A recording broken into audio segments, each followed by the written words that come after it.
Ya, naudzubillah kalau sampai ngelakuin keburukan yang sama. Ya, jadi rugi sekali.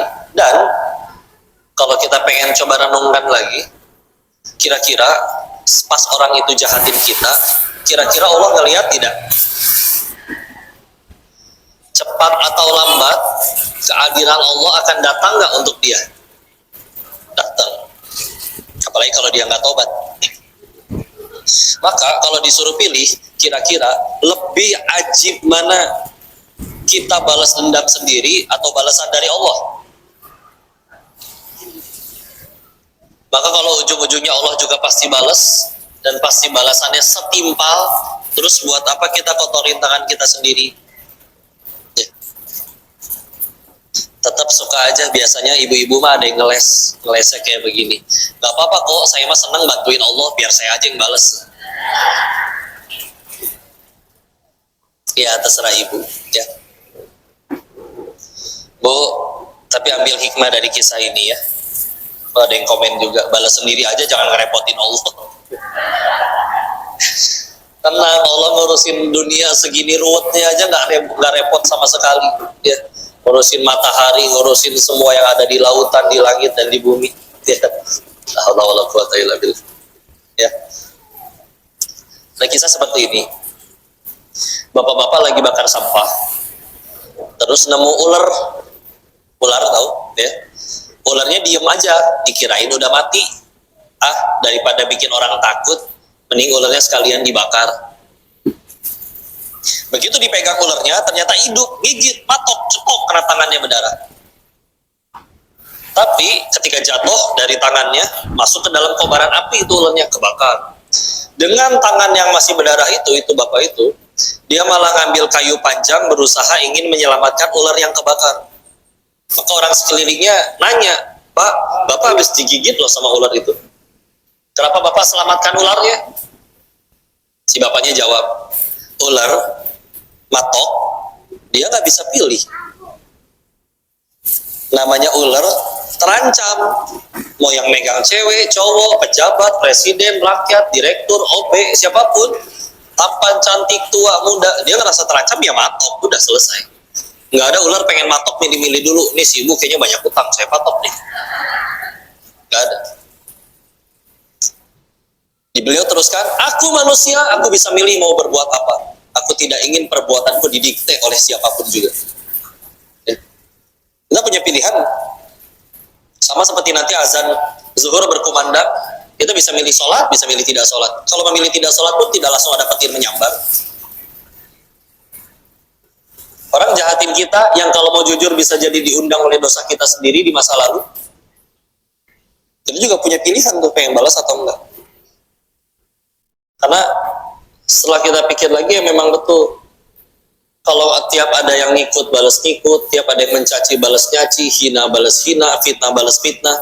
Terus buat apa kita sekolah tinggi-tinggi, ngaji sering-sering kalau bisanya cuma niru keburukan orang lain? Fitnah buruk tidak? Mencaci buruk tidak? Udah tahu buruk diikutin, jangan ya. Kok bukankah itu jadinya bodoh? Dijahatin diem aja. Kata siapa diem aja? Kita bisa dapat jalur yang lain, jadi penggugur dosa, jadi peninggi derajat di hadapan Allah. Dan kalian boleh bertindak. Saya ketemu orang ini dijahatin terus, maka saya pengen jaga jarak, boleh bertindak. Yang jangan itu, jangan sampai kita jadi dosa lagi. Serius, kita mati bakal ke surga pengen. Nabi Adam aja diusir dari surga, dosanya 1. Kita pengen ke surga, emang dosanya 1. Berarti yang paling ngalangin kita ke surga itu adalah dosa kita sendiri. Pengen ditutup pakai ibadah supaya dosanya berguguran, tahu sendiri ibadah kita kayak gitu. Sholat lupa rakaat melulu, zuhur 2:30, asar 5:30 gara-gara nanggung 2 episode lagi. Dan andalan istiqomah apa? Istiqomah kuliah kulhu lagi. Kemarin saya ganti juga idatoina kan. Kemarin saya sujudnya lama karena lagi mikir kan, habis ini tasyahud apa berdiri ya?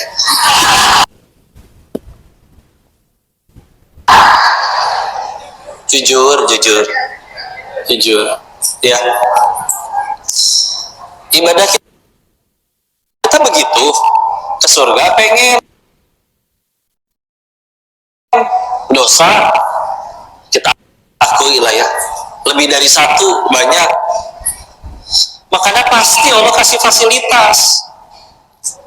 Ada orang-orang jalan-jalan, kejadian-kejadian yang bikin dosa kita berguguran. Terserah Allah dari mana. Selevel Nabi pun ada yang diuji anak yang nggak nurut ke Nabi. Nabi Nuh alaihissalam. Selevel Nabi pun ada yang istrinya nggak nurut, Nabi Lut alaihissalam. Ya. Selevel wanita soleha pun ada yang suaminya Fir'aun, Sia. Ya. Tapi kan nggak ada yang sia-sia. Sekali lagi bukan berarti pasif, berarti kalau dijahatin terus berarti aku diem aja seperti orang bodoh. Please jahatin aku dong please. Enggak kayak gitu. Enggak. Ibu mau jaga jarak silakan, supaya tidak dizolimi terus. Berani berkata tidak, menolak silakan, karena tahu misalkan dia mah bilangnya minjem tapi nggak pernah digantiin. Yang nggak boleh itu jangan sampai jadi dosa lagi. Karena itu dia tadi, kita pengen ke surga, pengen kehalangan dosa, udah digugurin dosanya sama dia, kita timpa dosa lagi dengan balas yang sama. Ya. Karena kadang belum tentu bisa dibalasnya ke orang yang ngelakunya, Bu. Karena kadang ada yang mikir, saya ditamparnya sama dia, saya balasnya tampar ke dia lagi, seri dong. Kalau kita lihat kenyataannya, mohon maaf ya, korban pelecehan, dia nggak ngebalas ngelecehin si penjahatnya, iya kan? Mohon maaf, misalkan jangan nyambung kemana-mana ya, tapi misalkan mohon maaf, kasus pelecehan sesama jenis laki-laki sama laki-laki, itu kan dia dijahatin sih anak mudanya, kan dia ketika balas dendam nggak kasih pelakunya, malah senang pelakunya. Tapi kan pasti nanti naudzubillah kepada orang-orang yang lebih muda di bawahnya kan. Atau kasus bully deh, dulu dia waktu misalkan masuk suatu lembaga OSIS misalkan, ini oknum sekali lagi ya, mudah-mudahan tidak ada di sekolah-sekolah kita, dijahatin sama kakak kelasnya, dibully. Apakah dia balas dendamnya ke kakak kelasnya? Enggak, kakak kelasnya kok. Berarti kan bikin siklus jadi dosa baru. Nah yang jangan teh itu gitu, maksudnya bukan berarti tadi, oh berarti Islam ngajarin aku dijahatin terus pasrah, enggak, bukan.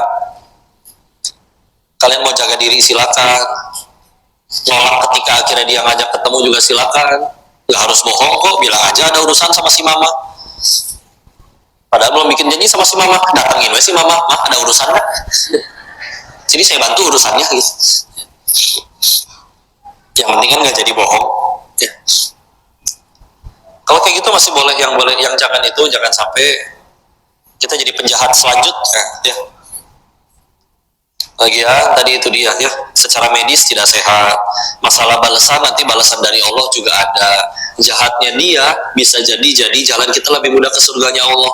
Punten ya, bisa jadi akan ada harinya nanti kita udah kumpul nih di padang mahsyar atau di hari akhir, terus kita ngelihat orang, aduh itu orang hukumannya berat banget, nanya kiri kanan, bro dia dosa apa, hukumannya kok kayak gitu? Dosa ini bro, astagfirullah, aduh saya juga pernah lagi, mana di dunia belum sempet tobat, gimana nih? Begitu giliran kita masuk ke pengadilan, ternyata dibilang lolos. Kok lolos? Ya kan di dunia kamu udah difitnah, ya kan di dunia suamimu main slot. Kok ketawanya menjiwai, Bu? Ya. Kan di dunia kamu diutangin orang tapi galakan yang ngutang ya. Gak ada yang sia-sia, serius. Bisa jadi akan ada harinya, alhamdulillah saya yang difitnah, alhamdulillah saya yang sakit. Ada orang sakit dari lahir sampai ke wafatnya, penyakit bawaan ya. Demi Allah, bisa jadi kita akan iri dengan santri-santri penghafal Quran yang Masya Allah, Dek Naja tahu, yang di kursi roda. Beliau itu dikasih huruf alfabet alif A, A B C D sampai Z itu kadang masih ketuker-tuker, tapi giliran Quran hafal. Sebelum tahu bakatnya yang itu yang Quran, dokternya udah bilang sendiri ya, bahasa kasarnya mah disabilitas lah, mohon maaf bahasa halusnya disabilitas. Dek Kaila sama Hafiz juga 30 juz, wajah sendiri nggak pernah ngelihat dari lahir, wajah ibunya nggak pernah lihat dari lahir. Di acara-acara kayak gitu ya, foto kakak lagi jadi juri, udah gitu kan yang season sebelumnya dulu di Hafiz yang jadi juara 2, inget nggak namanya Yasmin, kalau ada yang ngikutin ya, kan nggak bisa lihat. Jadi saya tuh datang, yang lain biasa nyambut gitu, santri-santri di belakang panggung, dia nanya siapa yang datang, siapa yang datang, kok Denis orangnya kayak gimana ya, santri yang lain sih jawabnya putih. Putih tuh kayak gimana? Iya juga, nggak pernah tahu warna. Bisa jadi ada harinya kita iri sama mereka ya. Bayangin, satu pintu dosa terbesarnya sudah ditutup ya. Makanya kalau ditanya apa fungsi mata ibu-ibu, ya kurang tepat, karena kalau sekedar melihat, kambing juga melihat, lebih tepatnya melihat yang baik. Ya astagfirullah, mata kita pasti pernah melihat yang buruk, bahkan dengan sengaja. Tapi ya itulah Allah. Dan kalau kita lagi sedang rasa sulit maafin orang, ingatlah betapa sering Allah maafin kita. Kapan buktinya Allah maafin kita? Ayo, berapa kali kita maksiat, habis maksiat gak langsung mati? Kan mudah bagi Allah matiin siapa saja, kapan saja, di mana saja. Gampang banget. Bahkan kalau ditanya udah berapa kali maksiatnya nggak langsung mati, nggak kehitung atau udah berapa kali. Yang ngomong juga punya dosa. Tapi ya begitulah Allah. Quran surat 35, surat Fatir, ayat terakhir, ayat 45-nya sebelum Yasin. A'udzu billahi minasyaitonir rajim. Bismillahirrahmanirrahim. Walau yu'akhidullahu an-nas bima kasabu ma taraka 'ala dhahriha min dabbah. Kalau sekiranya manusia berbuat dosa lalu dibalas karena dosanya tersebut, jadi kalau misalkan manusia bikin dosa, hukumannya langsung, sekiranya manusia dihukum atas dosanya, kita maksiat langsung datang hukumannya hari itu juga, maka apa kata Allah? Tidak tersisa makhluk bergerak yang bernyawa di muka bumi ini. Berarti maksudnya apa tuh? Berarti maksudnya saya, ibu-ibu, semua orang pantas mati atas dosanya, termasuk yang lagi ngomong. Terus kenapa ini bukannya pada mati malah ramai kayak gini? Gak punya dosa semuanya. Allah teruskan sendiri di ayat yang sama, walakin akan tetapi yu'akhiruhum, Allah akhirkan untuk mereka ila ajalim musamma, sampai waktu yang ditentukan. Jadi setiap kali kita habis maksiat gak mati, sederhana Allah lagi nungguin tobat kita. Hati-hati, setiap kali kita pengen tobat terus ada perasaan, pantas nggak ya saya diampuni, dosaku sudah terlampau banyak. Hati-hati, itu waswas syaitan. Itu kira-kira yang kamu lihat tadi maksiat masih hidup nggak? Masih. Ya udah, berarti yang punya langit dan bumi aja masih kasih dia kesempatan. Apa hak kita nentuin nerakanya orang? Salah satu tujuan kita ngaji itu untuk makin jago nyari kekurangan diri sendiri. Ulangi, makin jago nyari kekurangan diri sendiri, bukan makin jago nyari kekurangan kesalahan orang lain. Jadi kalau ada orang nyari kesalahan kekurangan orang lain, itu kurang kerjaan, karena pasti ketemu. 2 tahun lebih di penjara, nggak ada satupun yang benci, dan nggak ada satupun yang percaya terhadap tuduhannya. Tuduhannya pengen mengkhianati, menggulingkan Indonesia. Mana ada orang percaya? Yang nyingkirin beliau mungkin udah merasa, yes, berhasil kita singkirin nih Buya Hamka, yang vokal banget terhadap kezoliman, selalu mencegah keburukan. Akhirnya dia sudah di dalam. Bagi beliaunya malah jadi berkah. Kalau beliau nggak di penjara, kitab tafsir Al-Azhar yang fenomenal itu, cuma sedikit ulama Indonesia yang punya kitab tafsir. Karena nggak sembarangan ilmu tafsir itu. Ya. Beres di penjara. Kalau nggak, jadwal beliau tuh padatnya Masya Allah. Ya. Tapi ya sudah jadi kebaikan. Orang merasa menyingkirkan. Ya. Bagi orang-orang seperti beliau-beliau, oh udah, justru malah dikasih waktu berdoa dengan Allah, malah senang. Ya. Orang seperti beliau itu ya, kayak contoh Imam Sufyan As-Tsauri ya, dikutip di kitab Syiar Alamin An-Nubala. Mereka itu sebetulnya kalau ngomongin mati, oh itu setiap hari, karena ingat banget.